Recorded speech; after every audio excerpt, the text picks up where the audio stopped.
A palavra, este guerreiro. Sou teu admirador há muitos anos, Alan. Alan dos Santos.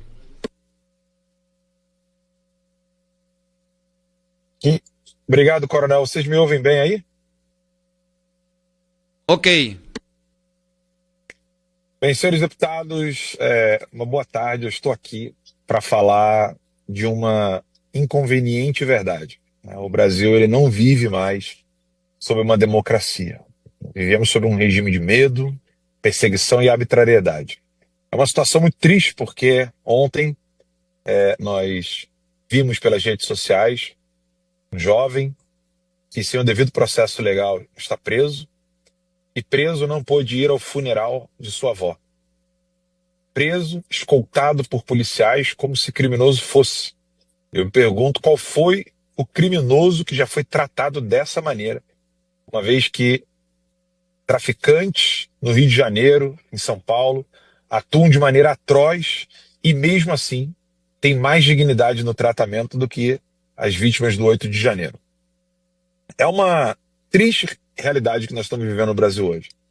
Prisões, condenações das vítimas do 8 de janeiro, homens e mulheres que foram condenados sem direito de defesa, muitos deles. Como é o meu caso, eu até hoje ainda não fui parte de um processo jurídico no Brasil, um processo judicial para passar na situação que eu me encontro hoje. Em que situação eu me encontro? Gostaria de explicar para alguns deputados que ou estejam nesse momento me assistindo e nunca tenham me conhecido, ou possam me ver futuramente. Eu sou jornalista, membro da SPJ, a Society of Professional Journalists, aqui nos Estados Unidos. Sou cadastrado como jornalista no Brasil também. Não sei se meu cadastro ainda está válido. Mas eu criei, em 2014, um pequeno jornal online de análises, de notícias, que depois cresceu e chegou a ter mais de 70 funcionários com 1.300.000 seguidores no YouTube. A maior audiência de 10 da manhã ao meio-dia e de 8 da noite até as 10 da noite, de segunda a sexta, em Brasília, onde nós cobrimos as eleições presidenciais de 2016 dos Estados Unidos, cobrimos as eleições presidenciais de 2018 e cobrimos as eleições presidenciais nos Estados Unidos em 2020 e em 2022 no Brasil. O canal cresceu bastante a ponto de incomodar a grande imprensa, porque não recebeu um mísero centavo do governo federal. É óbvio que no nosso canal nós fazemos inúmeras denúncias. Foi graças às denúncias do Terça Livre que Pedro Montenegro foi preso, narcotraficante, extraditado para o Brasil. Ele estava na Bolívia, porque uma candidata à Suprema Corte da Bolívia estava filmando no celular dela um vídeo de campanha para a Suprema Corte da Bolívia. Só que ela estava na casa do narcotraficante Pedro Montenegro. As denúncias do Terça Livre chegaram aos jornais da Bolívia. Foi quando teve uma convulsão social e Evo Morales nunca mais pôde voltar para a Bolívia. Foi graças ao Terça Livre e denúncias das reuniões da QL4, onde Barroso se encontrou com o ministro do TCU, ministro do TCU, o ministro, salvo engano, agora estou me esquecendo de memória qual era o outro ministro, mas junto com Alcolumbre e Rodrigo Maia, e eles estavam já programando como seria a retirada de Bolsonaro. Na época, eles estavam querendo cancelar a chapa Bolsonaro-Mourão. Foi também no Terça Livre que nós noticiamos a existência de maletas de escutas telefônicas de acordo com um documento da prova de conceito da Rhodes and Schwartz, a pedido de Igor Tobias, com um documento timbrado pelo TSE, onde maletas de escutas telefônicas foram descobertas por esse documento da Rhodes and Schwartz. A Rhodes and Schwartz não dá endereço, ela dá coordenadas geográficas. E nessas coordenadas, uma das maletas se encontrava na Embaixada da Coreia do Norte, uma outra na casa do Kaká e uma outra na Embaixada da China. Sabia da existência desse documento, porque foi um pedido do TSE, a pedido de Igor Tobias, funcionário de Barroso à época. Sabiam desse documento Alexandre de Moraes e Barroso. Essa matéria foi ao ar em horário nobre no Jornal da Record. E mesmo assim, eles não se pronunciaram, por medo. Ninguém me processou por isso, porque em douto juízo, eu poderia apresentar os documentos que eu tenho e eles teriam de comprovar que o que eu estava dizendo era falso. Nenhum deles entrou com uma ação na justiça contra a minha denúncia. Após várias denúncias, não vou mais ser nada senão a censura. E eles me censuraram. Derrubaram minhas redes sociais no mundo inteiro, contra as leis americanas, inclusive. E por causa disso, Alexandre de Moraes responde a um processo onde ele é réu aqui nos Estados Unidos. Alexandre não é apenas um sancionado por violar direitos humanos. Ele também é réu numa corte aqui na Flórida, onde eu vivo. A ação foi movida pela Rumble e pela Trump Media Group, que é a detentora dos direitos do Truth Social, uma rede social criada pelo próprio Donald Trump, presidente dos Estados Unidos da América, país do qual me encontro hoje livre, porque pedi asilo após sofrer perseguições, pedido de prisão, pedido de extradição, todos eles negados pelo governo americano, ainda sob a administração do ex-presidente Joe Biden. Hoje, livre, com a minha família, estou aqui com a minha família no carro comigo, falando com os senhores, a minha esposa, meus filhos, pessoas que eu fiquei 3 anos e meio sem ver, mesmo com uma filha doente. Minha filha, que quase morreu de meningoencefalite, saiu viva da UTI, graças a Deus, sofre as sequelas. Eu não poderia pagar o tratamento da minha filha, porque Alexandre de Moraes proibiu que eu tivesse contas bancárias no Brasil, então eu não poderia sequer pagar fisioterapia, remédios e todos os tratamentos da minha filha.